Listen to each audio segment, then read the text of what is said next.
Hi, everybody. Welcome back to Hear Our Voices. I'm just going to get some things in the way. If you want to follow us on Twitter, you can. It'll be in this description box below. If you want to follow us also on Instagram, it'll be in the description box below. If you have any questions, you can DM us anytime. I'm honestly always up. And I'm always checking the DMs when people do. If I don't have an answer for certain things, I will definitely go and ask somebody and will get back to you because not everybody knows everything. But today our special guest will be Shaindy. Can you tell us more about yourself right now, please? Yeah, my name is Shaindy Weichman. I'm a single mom and I live in Brooklyn. And I don't know what else to say. Okay, so can you tell us why you end up homeless and how did you end up at that point?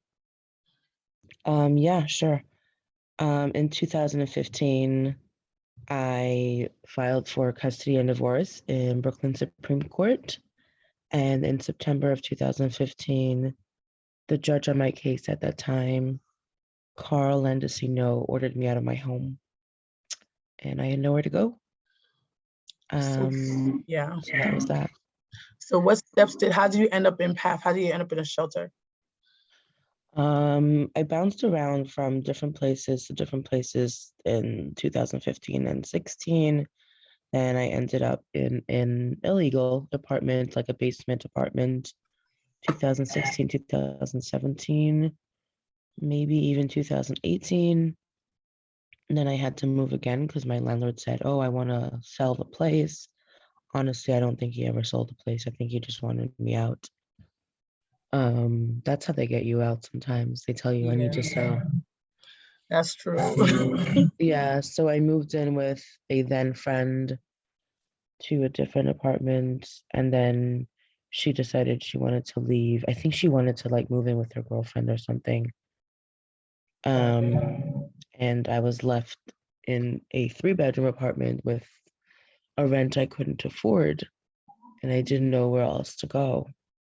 So that's how I ended up going to PATH because, I figured maybe they could help me um, get housing. Honestly, in a way, I'm glad that didn't, I couldn't, PATH is horrible. They force you to stay in like the emergency shelter for 10 days, Right. which is a terrible, terrible, terrible condition. Mhm. Um, and I wasn't able to stay that week that I was there. I had something else going on and they didn't care. They were like, sorry, you have to stay here. Otherwise, you can't get services, which I found disturbing. And in a way, I'm grateful that I didn't stay there because I've heard terrible stories from people living in the shelter. It takes them like years to get housing. I don't know. A part of me wishes that I was able to stay, but a part of me is glad that I didn't because I don't know if it would have been sustainable for us, to be honest. Got it. How did you find out about PATH? Oh my God, I wish I remembered. I do not remember how I found out about it. I'm assuming that I posted on Facebook asking for help. Oh, really?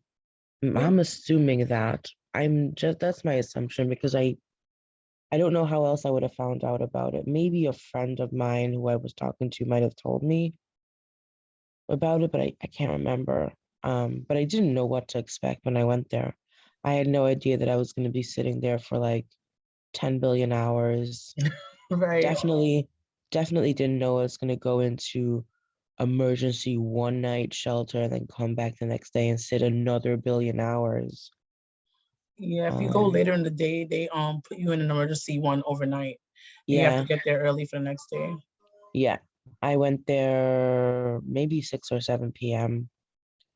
Oh, that's why. Yeah, Yeah. I didn't know anything about how anything worked, nothing. And then, we had to go back at 7 a.m., I think. That's a lot for people, to be honest. That's a really a lot for a person and children. Yes, my son missed a day of school, which I thought was ridiculous. You need to bring your children there. And I'm like, this is the most dumb thing I've ever heard. If a person is able to not bring their children, if they have family that can care for them, or if they have school, why would you want to put children through this? It's so traumatizing. It definitely is. It's crazy. So you say you didn't stay at PATH though, even though you went through all those things, you end up not staying.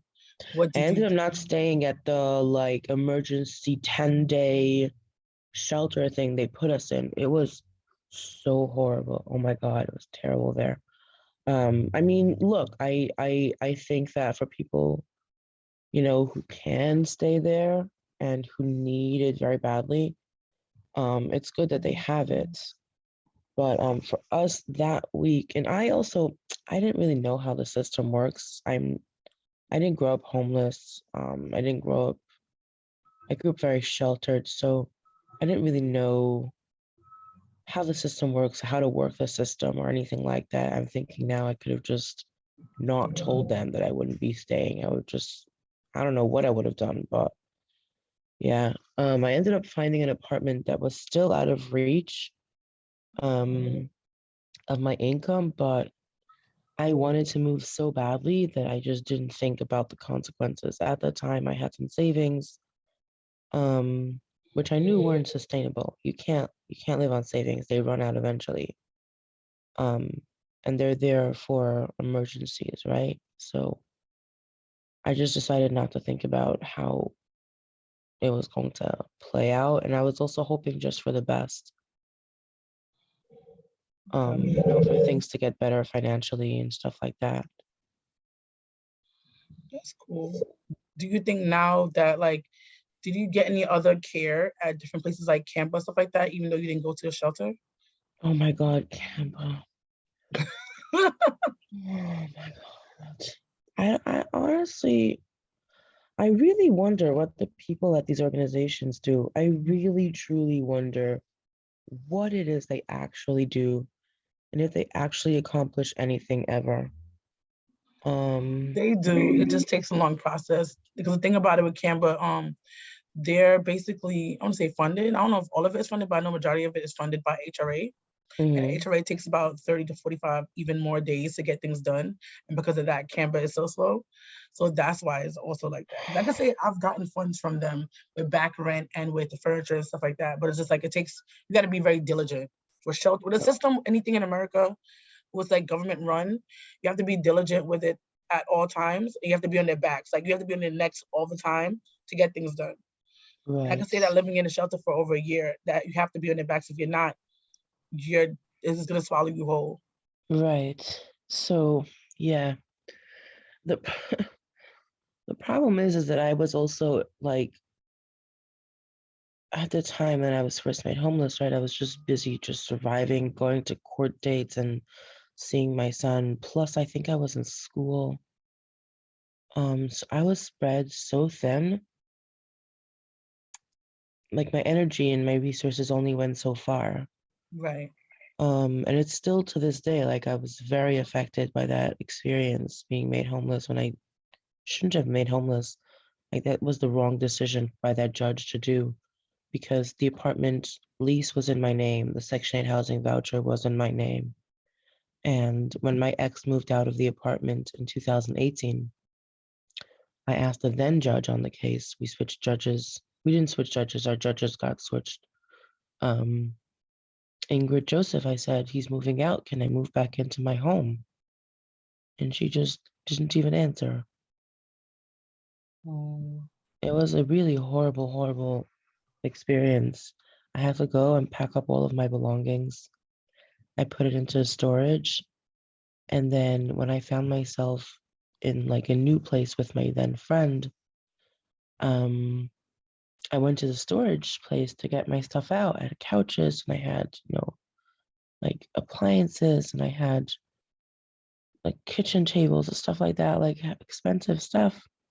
And it was nowhere to be found. They What? had, yeah, they had sold the whole unit, like the whole storage room. Oh They my said god. accidentally, and I'd been paying them every single month for storage. So Accidentally? yeah, it Oh was my gosh. it was just trauma after trauma, honestly. Imagine losing your home, then all of your belongings through no fault of your own. It wasn't like I had been evicted. It wasn't like I wasn't paying the rent or anything.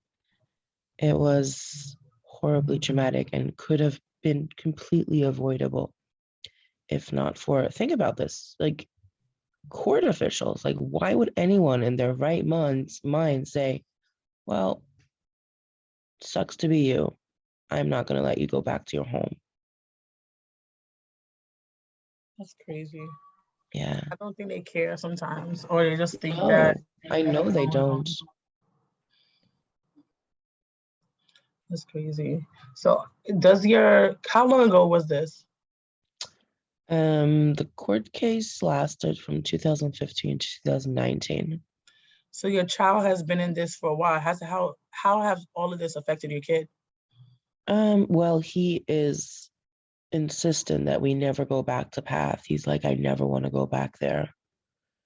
Oh wow. Um, yeah, he was very traumatized by that. The people at Path were mostly nice. They were mostly okay, but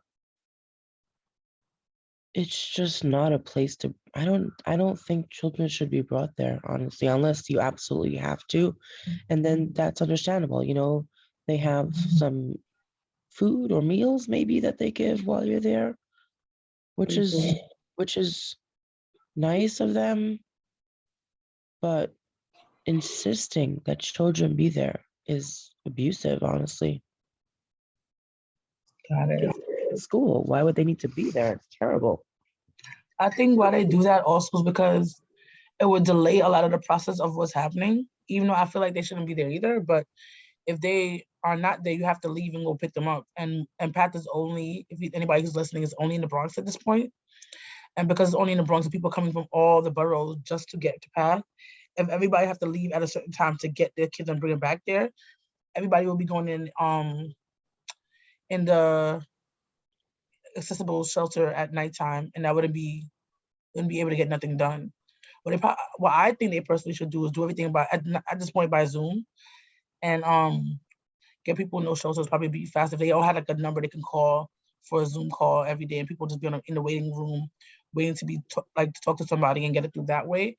I think things and to scan everything in or take pictures, everything will get done much faster. People you don't even have a need for a building, to be honest. Yeah, well, I mean, that's a really good option for the people that are able to access this option. I don't think I would do away with the building because some people need like a person and you know, technology isn't their best suit. So That's I true. would definitely not do away with a building, but I would also not insist that the children need to be there. If people can arrange childcare or I don't know what, for their children to stay somewhere with a friend or a family for a night or for a day or something, I also think it would make the process smoother. I think, especially because down HRA buildings are kind of more technology, like they upgraded. I think if they got away with that building, they could put everything that they need to in different HRA buildings, and they have a lot of those. Not like it's just one building for HRA. Yeah, HRA you're has right. a ton of like different zip codes. If they put it in there, and they're all governmental things. Certain even documentations people who already have HRA, they wouldn't have to go, Yeah. get things. They already have it in the system, and it'll be much faster. To be honest, they kind of But not like also, combine it, but it'll why be is there only better. one path building? Shouldn't there be one in every borough? Same thing I was saying. Apparently they were before, but I guess it wasn't working. But they should probably hook up with HRA and make it easier, and people won't have to bring in so much documentation and this and that, and it'll just be much easier for a lot of people. But I don't think a lot of people are not thinking about these options and how to make it better for families and thinking about what they can do and what they need to do. No, ask people what they might want, what works for them, and probably will be working out much better, kind of just being much better all around. A person from Queens should not be traveling all the way to the Bronx just to get some help. That's ridiculous. When you're passing everything, every other HRA station and every other free building they have was nobody's even using, that they could be doing what they need to do in You're those right. separate areas. I'm thinking about one of the HR buildings next to me in Brooklyn in Coney Island. Half of the building is empty, honestly. Right. If they were to either renovate the building, or it's a very low building, like, I don't know, a couple of floors, 2 floors, maybe 3 floors, maybe. If they were to, make the building taller, a portion of that even could be, added for some other stuff instead of being taking up so much space and being so empty. But also, in the past like 5 years, developers have taken over the area and put up big buildings. Why couldn't one building or two buildings have been designated for either a shelter or for housing? I always wonder that.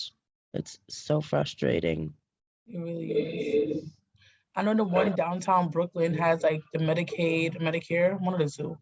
They have that, and they also have NYCHA in the building. It's a very big building actually. So they have all the HRA stuff in there, and they have those also in the building. So they try to, I guess, certain buildings depending on where you are, and things like that. That's why they have more stuff in those buildings. But even the one in Queens, I think, does that also. Not with the NYCHA though, but they have the HRA and they have the Medicaid and da da da. So it could be done. It is not. I think they need to think more out the box and to be able to help more families. And I think that's how it kind of would be, conducive, to help people. So Hi, guys. We came to the end of our podcast for this week. I hope you enjoyed what you were listening to. I hope that what you heard can be able to help you if you've been through the situation. We're going to have more information down below that can help anybody who has been in domestic violence issues. Okay, guys? So I see you next week for the rest of her stories. Bye.